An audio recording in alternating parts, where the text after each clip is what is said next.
চেলেকা চেলেকি আৰু এগৰাকী নাম থকা লেখিকা তেওঁলোকৰ লগত বাৰু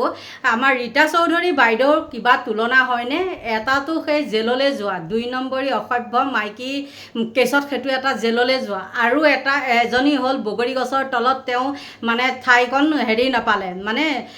উপযুক্ত নাপালে তেনেকুৱা এগৰাকী আৰু তেওঁ কি কৰিছে আজমলে যদি বিয়া পাতে তেওঁ বিয়া হ'বলৈকো মানে প্ৰস্তুত তেনেকুৱা দুটা চেলেকা চেলেকিয়ে এই ৰীতা চৌধুৰী বাইদেউ এই সাক্ষাৎকাৰটো লৈ পেলাই বহুতো চৰ্চা কৰিছে আৰু তেওঁলোকৰ চৰ্চা কিন্তু তেওঁলোকে যেনেকৈ জুবিন গাৰ্গৰ চৰিত্ৰ হনন কৰিছিলে ঠিক তেনেকৈয়ে এই অভদ্ৰজনীয়ে বগৰী গছৰ তলত থকাজনীয়ে কি কৰিছে ৰীতা চৌধুৰী বাইদেউক মানে কি কৰিছে চৰিত্ৰটো ধৰা যেন মোৰ লাগিলে আপোনালোকৰ কেনেকুৱা লাগিছে নাজানো মোৰ ধৰা যেন লাগিলে আৰু প্ৰথমতে মই চেলেকি কথাৰে কৈ লওঁ চেলেকিয়েতো আৰু জানেই আপোনালোকে সকলোৰে ঘৰে ঘৰে চেলেকি ফুৰোঁতে জনমতি গ'ল পুলিচে কেইবাৰ চুচুৰাই নিলে তাতো কিবা ঠিকনা নাই এজনী কিবা সন্মান আছে জানো আৰু সেইজনীয়ে কৈছে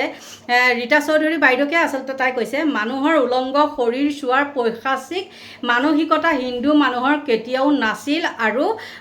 মানে নাথাকেও দেই নাছিল আৰু নাথাকেও মানে কেতিয়াও নাছিল আৰু এতিয়াও নাই মই তাইক কৈছোঁ শুনক তাইক বুলিয়ে কৈছোঁ সেইজনীক কৈছোঁ আজিকালি অসমীয়া মানুহে বাৰু তাই যে কৈছে হিন্দু মানুহ বুলি হিন্দু মানুহে কুকুৰকো এৰি নিদিয়ে গৰুকো এৰি নিদিয়ে ছাগলীকো এৰি নিদিয়ে তাইক মই সেইটো ক'লোঁ আৰু এটা লিখিলে যে চিতাত উঠোৱা মহিলাৰ উলংগ মৃতদেহ চাবলৈ অসমীয়া পুৰুষ ইমান ব্যাকুল অসভ্য আৰু নিষ্ঠুৰ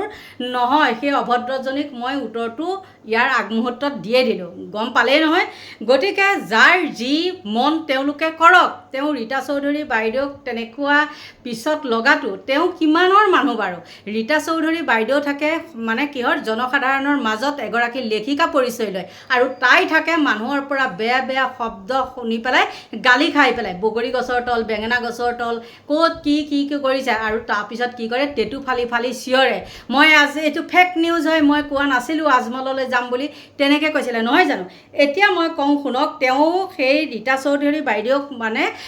চৰিত্ৰ হনন কৰিবলৈ লাগিছেনে নাই আপোনালোকে চাব দেই বিখ্যাত আৰু জনপ্ৰিয়তাৰ বেদনা স্বামী পুত্ৰ আৰু কইনা থকাৰ পাছতো এগৰাকী হিন্দু মহিলাই জীৱিত কালত নিজৰ শ্ৰাদ্ধ দি শেষ কৰি কবৰস্থ হ'ব বিচৰাটোৱে মহিলাগৰাকী পাৰিবাৰিক অশান্তি বা আন কিবা গোপন কাৰণৰ ইংগিত বহন কৰে গোপন কাৰণ মানে কি সেই মহামূৰ্খজনীক কৈছোঁ তেওঁক যোনে ছাপোৰ্ট কৰে সেই মহামূৰ্খজনীক কৈছোঁ গোপন কাৰণ মানে কি বাৰু সেইটো তাই জানিবনে তাই আচলতে জানিব কাৰণ চোৰেহে চোৰৰ ঠেং দেখে নহয় জানো মই যি বুজিলোঁ বিখ্যাত বা প্ৰখ্যাত হোৱাতকৈ পৰিয়ালৰ প্ৰিয়জন হোৱাটোহে আচল সুখ বা তাই বৰ প্ৰিয়জন হোৱা কাৰণেহে তেওঁ ক'ত কি আছে কোনেও নজনাকৈ থকা নাই সকলোৱে গম পায় কিন্তু ছ'চিয়েল মিডিয়াত সেইবিলাক কথা ক'বলৈ নাযাওঁ আৰু গতিকে নিজৰ সংসাৰখনকে তেওঁ ধৰি ৰাখিব নোৱাৰিলে অ'ত এটা ত'ত এটা তেনেকুৱা কৰি থৈছে সিমানখিনিয়ে ক'লোঁ আৰু তাৰপিছত আছে কোটিজনৰ মৰম জনপ্ৰিয়তা পাই একো লাভ নাই যদিহে নিজৰ শেষ সময়ত পৰিয়ালৰ সৈতে থকা মনোমালিন্য নিজে ক'ব নোৱাৰাকৈ ৰাইজৰ সন্মুখত উদং হৈ পৰে সেয়া চাওক তাইক কেনেকুৱা ধৰণৰ কিয় লাগে সেই জনপ্ৰিয়তা কিয় লাগে ৰাইজৰ সেই আদৰ য'ত ব্যক্তিত্ববোৰৰ ব্যক্তিগত জীৱনৰ হতাশ খং আৰু অমিলবোৰ সেই সময়ত ৰাইজৰ চকুৰ আগত নাঙঠ হৈ ওলাই পৰে মই তাইক কৈছোঁ শুনক ৰীতা চৌধুৰী বাইদেউৰ ঘৰৰ ভিতৰ চৰাৰ কথা তাই জানে নেকি ৰীতা চৌধুৰী বাইদেউৰ যে তাইৰ জনপ্ৰিয়তা বুলি তেওঁ কৈছে মানুহে সন্মানটো ৰীতা চৌধুৰী বাইদেৱে খুজি লোৱা নাই ৰীতা চৌধুৰী বাইদেউৰ কৰ্মৰ কাৰণে নিজৰ সন্মান নিজে তেওঁ আজৰি নিবলৈ সক্ষম হৈছে ৰীতা চৌধুৰী বাইদেৱে কোৱা নাই যে মোক সন্মান দে কোৱা নাই আৰু তেওঁ কৈছে নেকি মোক গালি পাৰ বুলি কৈছে নেকি তেওঁ কিয় গালি খায় কাৰণ তেওঁ স্বভাৱ চৰিত্ৰ একেবাৰে লেতেৰা মানে নলগাৰ জেঙত লাগি লয় কাৰণে তেওঁ আচলতে এইবিলাকৰ সন্মুখীন হয় আৰু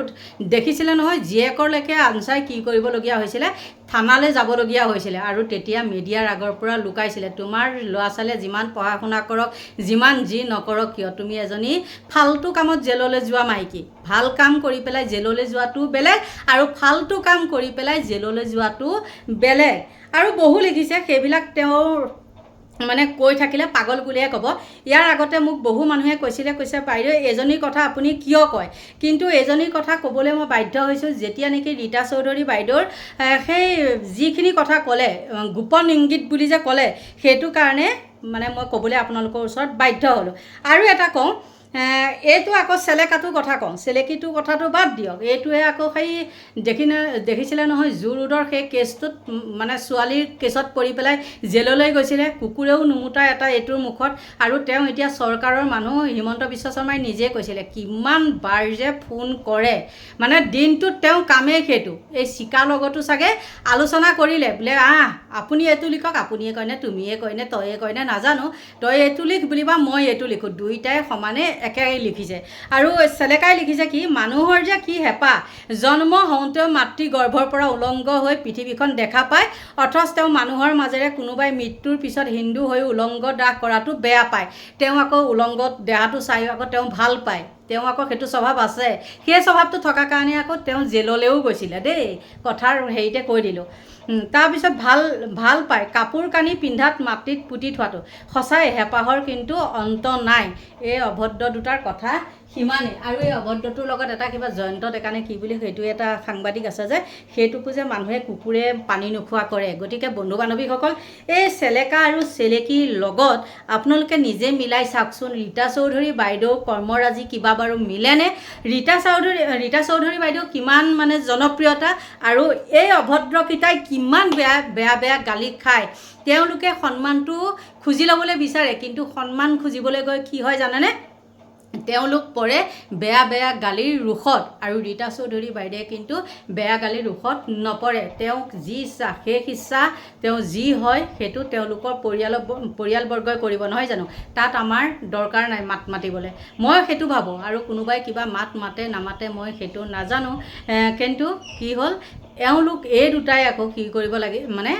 ৰীতা চৌধুৰী বাইদেউক দেখিব নোৱাৰে। ৰীতা চৌধুৰী বাইদেউৰ জনপ্ৰিয়তাটো দেখি এই অভদ্ৰ দুটাই দেখিব নোৱাৰে, ক'তনো পাৰিব। কিবা কয় নহয়, গাখীৰৰ লগত পানী মিল হয় জানো? কেতিয়াও নহয়, সেইটোৱে কথা। তেনেকুৱাই, আৰু গাখীৰত পানী দিলে ধৰা খায়েই, হয়নে হেৰি কৰোঁতে। কিন্তু এই অভদ্ৰ দুটাই যিমানেই সন্মান খুজি ল'বলৈ চেষ্টা নকৰক কিয়, এই দুটা সদায় গালিৰহে সন্মুখীন খাব। আৰু তেওঁলোকে সেই পোষ্টকেইটা দিয়াৰ পিছত কিমান গালি খাইছে, মই যদি মিছাকৈ কৈছোঁ আপোনালোকে নিজে চাবচোন। গতিকে ভিডিঅ'টো বেছি দীঘল কৰি থকা নাই, বহুত গৰম, ফেনখনো লাগি আছে, আপোনালোকে শুনিছেই চাগে, ইমানেই গৰম। গতিকে আজি আগবেলাতে মই ভিডিঅ'টো কৰি ল'লোঁ, কাৰণ পিছবেলা মোৰ কিছুমান কাম আছে, সেই কামখিনি কৰিব লাগিব। আৰু যদি ভুল হৈছে, ভুল কথা কৈছোঁ, তেন্তে হ'লে আপোনালোকে ক্ষমা কৰিব। এতিয়া আপোনালোকৰ পৰা লৈছোঁ বিদায়, বাই বাই।